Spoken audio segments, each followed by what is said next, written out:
really grateful that this group has joined us here today to talk about one of the greatest challenges facing our health, our planet, ecosystems, tourism, coastlines, communities. The cost of collecting plastic pollution is a global challenge. It's also a major source of climate change, which is where our first speaker is coming from. Holly Kaufman has been a long-time energy and environmental strategist. I've known her for close to 30 years now. She focuses on now advising companies, governments. She's worked with the World Economic Forum, Hewlett-Packard, Conoco, Procter & Gamble, and she's now focused on plastics and climate change. She presented her recommendations to the Interaction Council, former heads of state, including Gro Harlem Brundtland and Oscar Arias. And she's served as a mentor for Closed Loop Partners, one of the real leaders in this area of plastic pollution and recycling infrastructure. So with that, I'm very honored to introduce my friend and plastic pollution expert, Holly Kaufman, to the stage. Thank you for joining us. No problem. Actually, I'm going to be speaking about plastic pollution everywhere, not just in the oceans, because it is absolutely everywhere. So I am grateful that these many people showed up today after lunch on the third day of the conference. Thank you. And this is a Spark Talk, so I will try to be as sparky as possible. Oops, you know what I need? Oh, there it is. Okay. So I'm just briefly going to go over what plastic is, what some of the problems are, and what some of the solutions are. So let's see if we can play this video. Okay, so as that plays, I want to let you know that even though plastic pollution, particularly in the oceans, is one of the environmental issues getting some of the most attention today, it's not a trend. And in fact, what I really want to emphasize, one of my main takeaways for today, can you all hear me okay? One of the main takeaways for today is that the plastic problem is connected to every single issue that's been discussed here today. During the whole conference. Indigenous peoples, think Dakota Access Pipeline, farmland, fossil fuels, health, climate change, social justice. It is not a separate issue. There was just a poll done in the United States saying that plastic pollution has taken over from climate change as the top environmental issue that people care about, which is great, but I'm thinking to myself, it's the same issue. So that's something I really wanted to drive home today. Oop, and on to the next. So what is plastic? So plastic is polymers plus loads of chemical additives. We put hardeners and softeners and flame retardants and all kinds of things into plastic. And when we think about plastic that's in our ecosystem and in our bodies, we have to remember that there are all these additives in it. Nearly all the feedstock from plastic comes from fossil fuels. In China, they make plastic out of coal in an extremely greenhouse gas intensive process. Oil and natural gas, and I'm going to be coming back to that because the natural gas issue is a huge problem here. There are many, many different types of plastic, and they all have different kinds of solutions. Things we don't think of as plastic, like our yoga pants, cigarette butts, fibers are a really important source of the plastic pollution. And we love plastic. It's super convenient, it's cheap, it's light, and it doesn't degrade. So it's durable. And we don't want the medical devices that are inside our body or the airplane parts that, when we're flying in a plane, we don't want them to degrade. We want that stuff to last. And plastic can help save greenhouse gases. Years ago, Stonyfield Yogurt, good organic yogurt, did an analysis, and they determined that having their yogurt in plastic cups saved an enormous amount of greenhouse gases because it was so much lighter weight than glass or other kinds of containers. But what is the problem? Everything that's great about plastic is also what makes it so pernicious. Plastic never goes away, right? It degrades, it breaks down into smaller and smaller bits, into microplastics and to nanoplastics. That jar there is filled with what plastic in the ocean really looks like. So it just gets tinier and tinier, but nature can never assimilate it.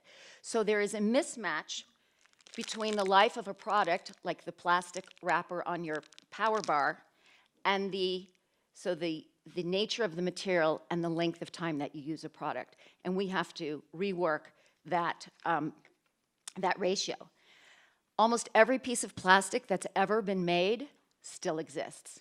About 12% of plastic has been incinerated, which creates greenhouse gases, noxious fumes, etc. But every other piece of plastic still exists. So we really have to get away from this notion that there is someplace on a map called away, because there's not, and we're about to see where away really is. Okay, so how big is this problem? Well, we hear about plastic in the ocean, but plastic is a problem in all media, in air and soil as well. But most of the plastic, 80% of the plastic that's in oceans, comes from land. So that means also most of the solutions to deal with plastic have to happen on land. We are putting about a garbage truck per minute of plastic into the oceans. And it is not just at the surface, as I said. That's about 1% of what is in the ocean. Plastic has permeated from the surface of the ocean to the seafloor. We are breathing plastic, right? You're breathing it right now. The fibers are coming off those chairs that you're sitting in because they're probably nylon or polyester or acrylic. And when we put it in this, it's in wastewater, so it's in sludge on farmland. It's in household dust. We're breathing plastic in. So why do we have so much plastic and therefore so much plastic waste? We are making 20 times more plastic than we were 50 years ago. And most of that is thrown to that place that doesn't exist called away. About half the plastic we've ever made, I actually have 13 minutes. Okay, about half the plastic that's ever been made has been made in the last 15 years. And half of that has been for single-use, what is called disposable plastics, but there is no such thing as disposable. And with all of this growth in plastics, we never built the infrastructure to keep up with it.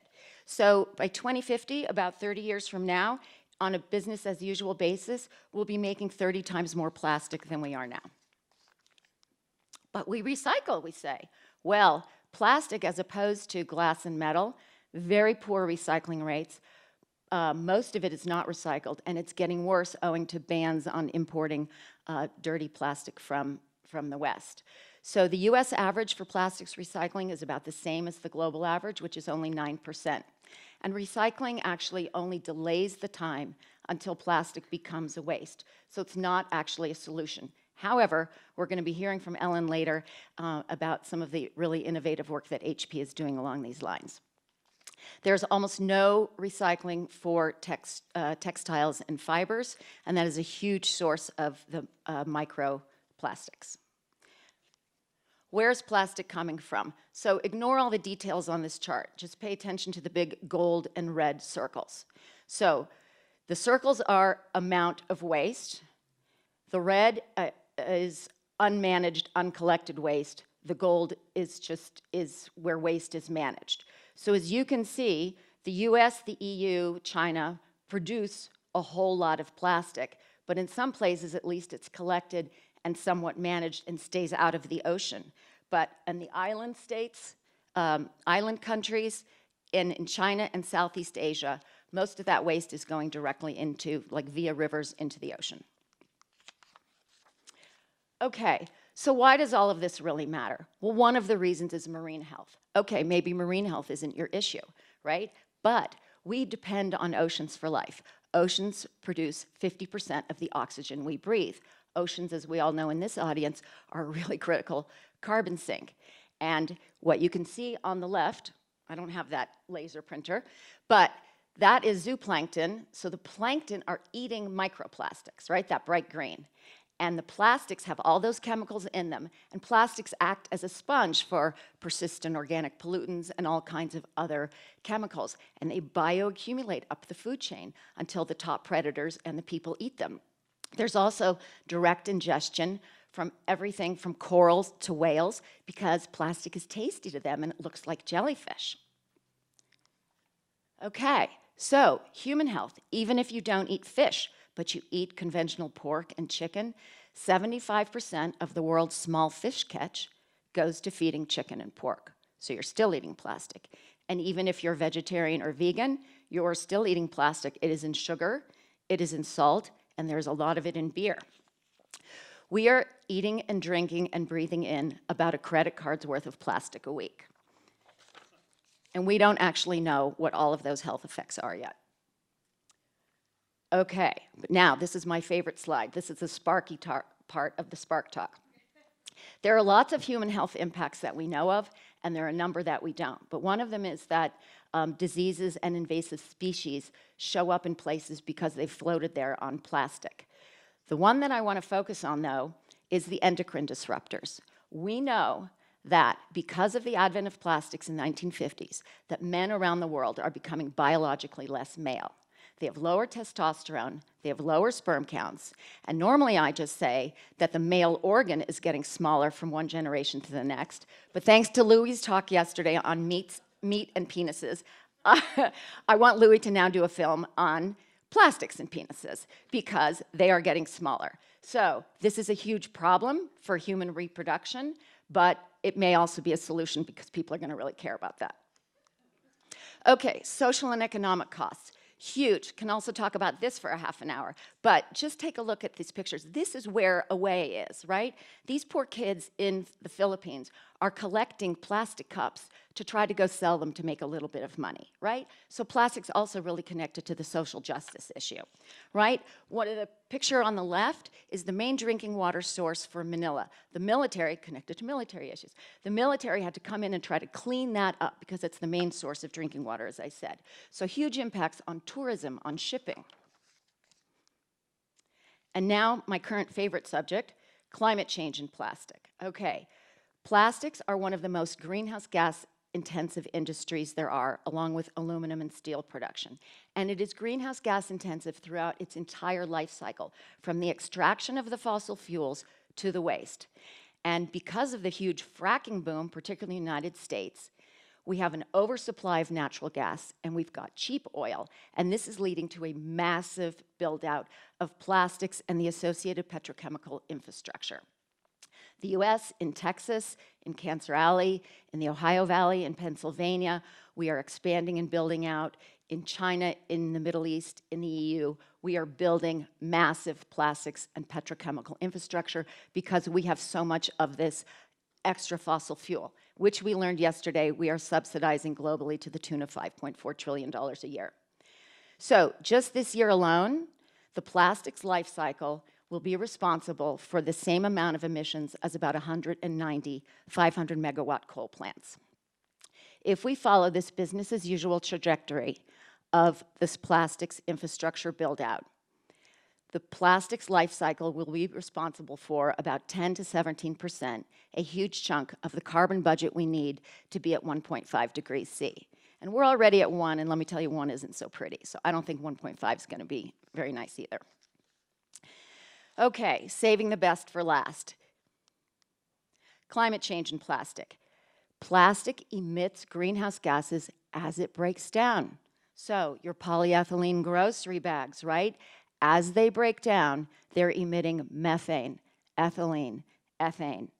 And the more surface area that's exposed, meaning the more and more that it breaks down, which is what keeps happening, the more greenhouse gases are emitted. So the same amount of plastic keeps emitting more and more greenhouse gases. And this is an unrecognized, meaning uncounted, and increasing source of greenhouse gas emissions.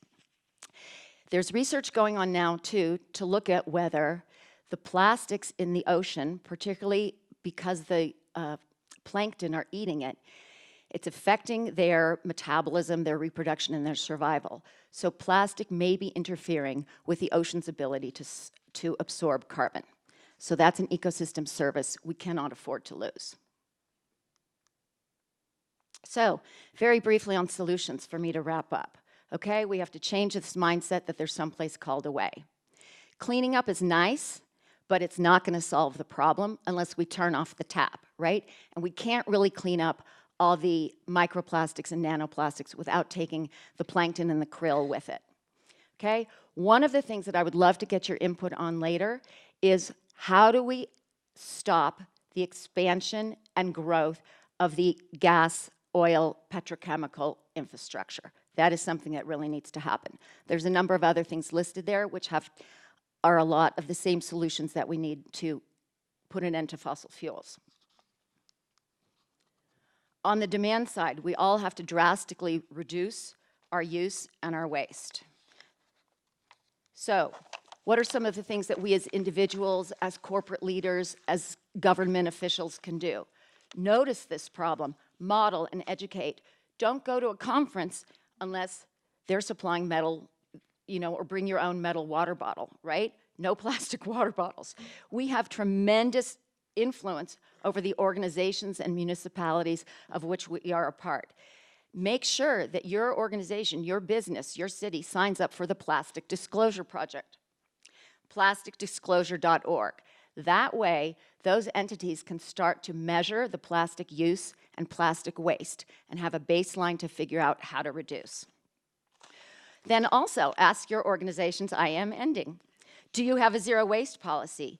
Do you have a no single-use plastic procurement policy? Do you have extended producer responsibility? Have you divested from fossil fuels? Have you invested in clean drinking water?